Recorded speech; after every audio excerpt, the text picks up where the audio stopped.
Hello, my name is Brett Avram, currently serving as a juror on the case of Miss Carswell versus Ashford Hospital. After reviewing the long and lengthy depositions and testimony of each side, I have come to the conclusion that Ashford Hospital is at no fault and therefore not guilty of the accused actions of Miss Carswell from Miss Carswell. I believe as a patient of Ashford Hospital, Miss Carswell rightly knew all standard practices of the hospital, knowing that emails would be sent and OR schedules would be updated with privacy information of any patient. Just that's the way that they identify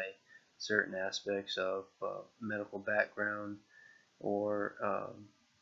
personal information on how to identify who is who or how the patient is documented in their system. As a employee of this hospital, she would know that that is common practice. Is there a conflict of interest with her being an employee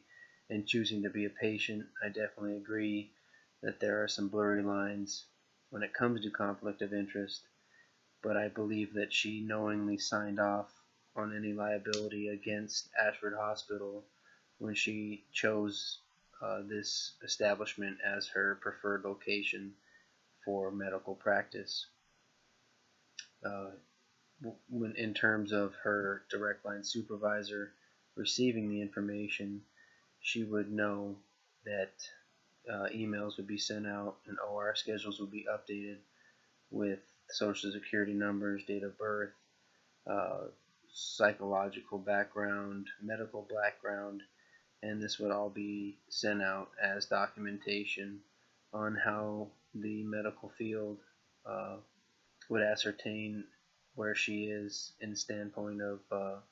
how the next course of action would be taken through Ashford Hospital in treating her.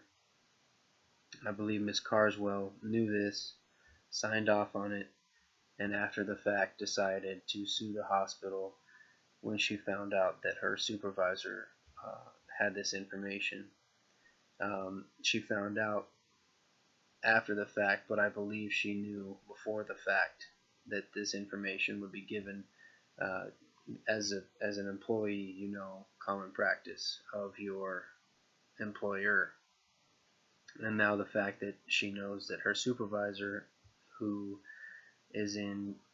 direct influence of her promotions or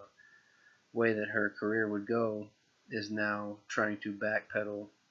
and cover her career, or in other terms, make sure that her supervisor is not going to be able to judge or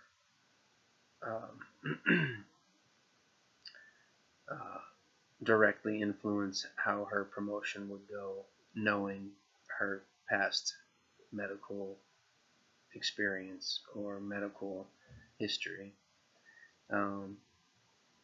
After reviewing the Privacy Act or the HIPAA or any current legislation that is in regards to medical practice or patient confidentiality,